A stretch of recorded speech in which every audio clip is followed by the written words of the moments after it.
construindo um templo, uma casa de oração. Pelo contrário, eles preparavam as suas tendas, que eram não somente um lugar para habitação, mas também um lugar de relacionamento com Deus.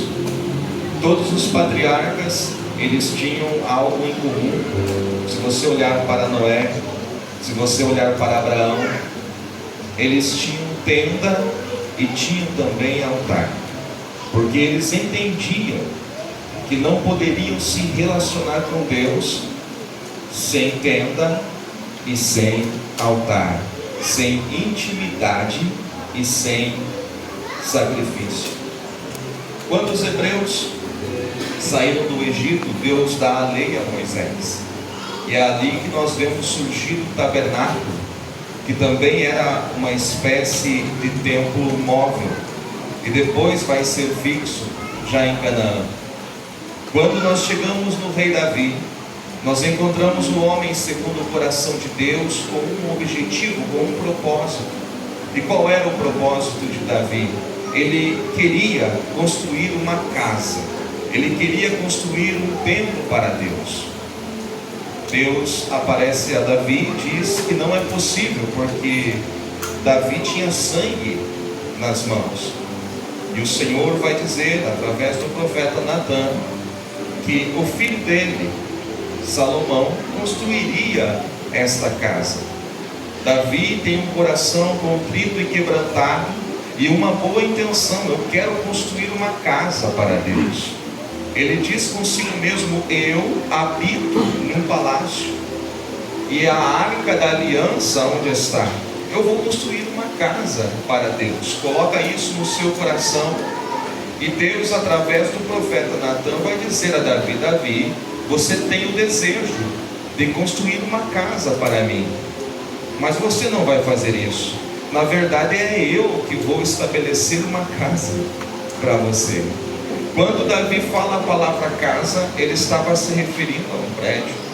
Quando Deus fala casa, Deus está se referindo a uma descendência. Deus está dizendo: você tem o desejo de construir um templo para mim. Eu quero dizer que sou eu que vou estabelecer a sua descendência para sempre. Deus está dizendo: de ti, Davi, virá aquele que será chamado o Cristo. De ti virá o rei que será chamado Rei dos Reis. Davi se vai, mas deixa um projeto pronto para o seu filho Salomão. E é Salomão quem vai realizar este projeto de construir uma grande casa. Você conhece a história bíblica e você sabe que o templo de Salomão é algo maravilhoso. O templo de Salomão não era banhado a ouro, como alguns dizem. O templo de Salomão tinha peças de ouro maciço. Tal era a riqueza, tal era a glória do templo do rei Salomão. O projeto que estava no coração de Davi foi realizado pelo seu filho. Diz a Bíblia, no livro dos Reis e também das Crônicas, que quando foi inaugurado o templo de Salomão, a glória do Senhor invadiu aquele lugar de tal forma que os sacerdotes não puderam permanecer diante do Senhor, porque tal era a presença do Senhor, o cabode, a glória de Deus naquele lugar, e eles caem por terra, porque a glória do Senhor invadiu aquela casa. Deus estava aprovando aquele projeto. Agora Salomão sabia muito bem que por mais que houvesse ele construído um templo suntuoso, que por mais que ele tivesse construído um templo que tinha ouro maciço, isso era muito pouco perto da grandeza do nosso Deus. E no livro dos Reis nós vemos Salomão, 1 Reis 8:27, dizendo que Deus não pode habitar naquela casa. Ele diz assim: os céus não podem te conter. Como que o Senhor vai morar? Como que o Senhor vai habitar nesta humilde casa que eu construí? Então Salomão tinha consciência de que maior do que o templo era o Deus que deu vida a ele e condições para que ele construísse o templo. Às vezes a gente perde a noção das coisas. coisas e a gente inverte também os valores. Eu quero dizer para você que o templo que Deus deseja habitar hoje não são nessas paredes, mas Ele deseja fazer morada em você, Ele deseja se manifestar em você, Ele deseja, Ele deseja fluir através de você. Amém. Aleluia. A casa está construída, a inauguração foi maravilhosa, só que com o tempo esse povo se afasta da presença do Senhor, e o Senhor levanta profetas para tentar trazer esse povo de volta ao caminho. Deus levanta, por exemplo, o profeta Jeremias, dizendo assim: olha, o rei da Babilônia vai entrar aqui, vai levar os judeus cativos, vai destruir a cidade e vai destruir o templo. Só que daí se levantam os falsos profetas dizendo: não, nós temos o templo e Deus habita no templo. Acaso Deus deixaria que o local da sua habitação fosse destruído?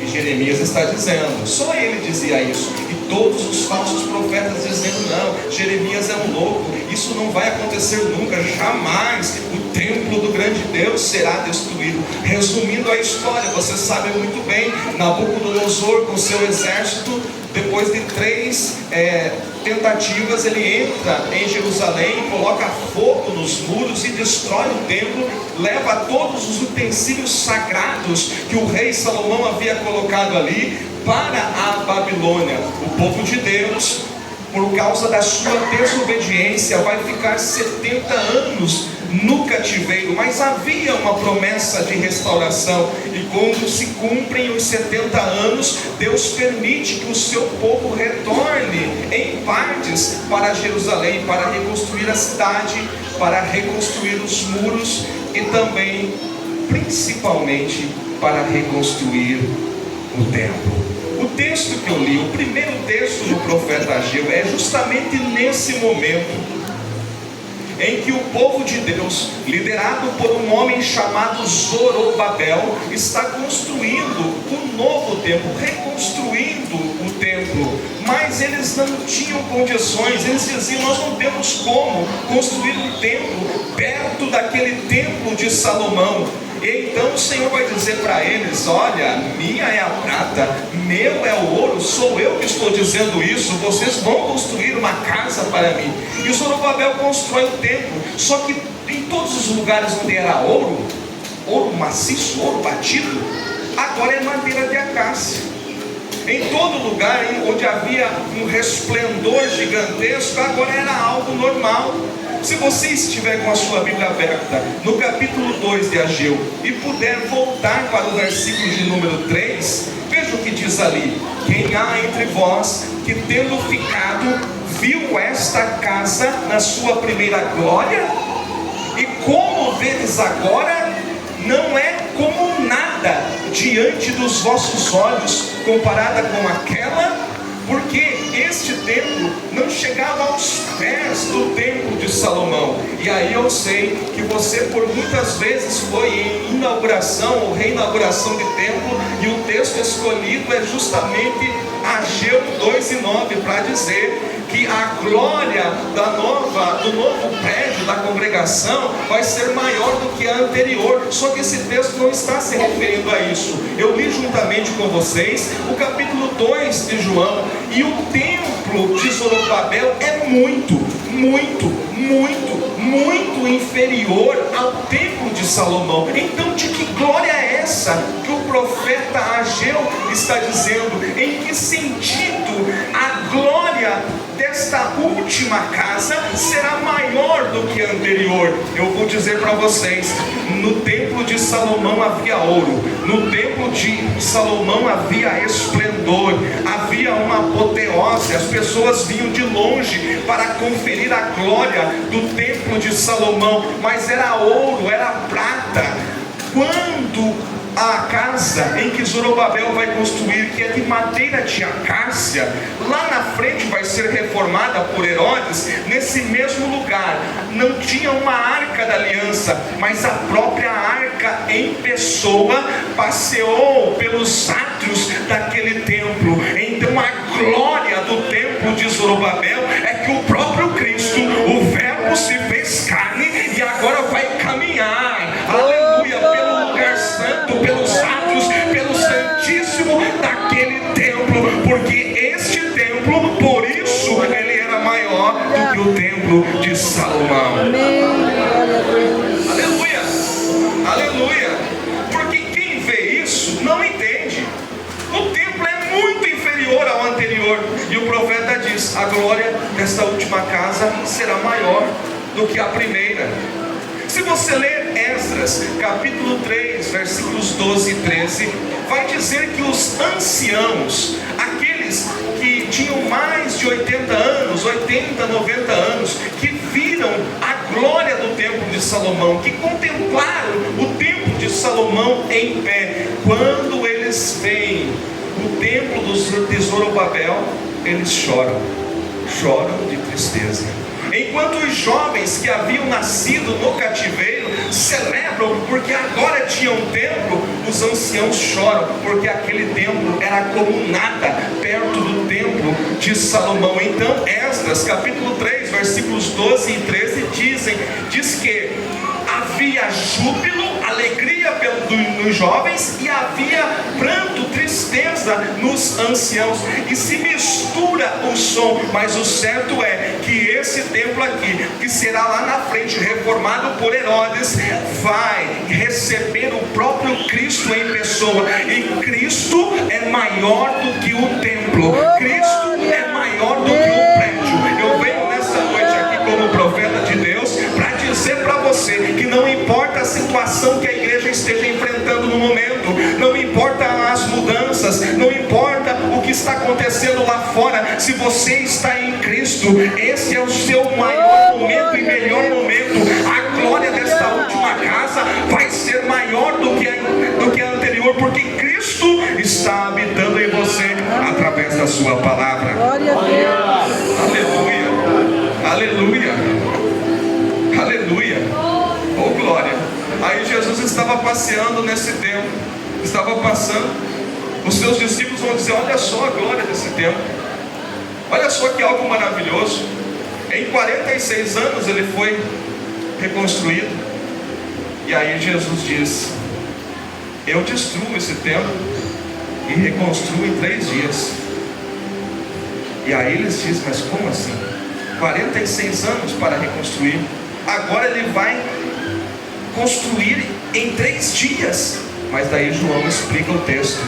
Ele falava deste outro templo, ele falava do seu corpo, que ficaria 3 dias na sepultura, mas no 3º dia o Espírito de Deus ressuscitaria Jesus Cristo, e Ele está vivo para todo sempre. Eu quero dizer para a igreja do Senhor aqui reunida que o corpo é maior do que o templo. Amém. Eu não entendi, pregador. O corpo de Cristo é maior do que o templo. Você precisa entender essa verdade bíblica. Você precisa parar de olhar para as coisas à sua volta e olhar para quem você é. Você é o templo de Cristo. Não sabeis vós que sois o templo? Não sabeis vós, diz o apóstolo Paulo, que o Espírito de Deus habita em vocês? É tempo de nos levantarmos, irmãos, como aqueles que têm o Espírito Santo e que fluem através do Espírito Santo,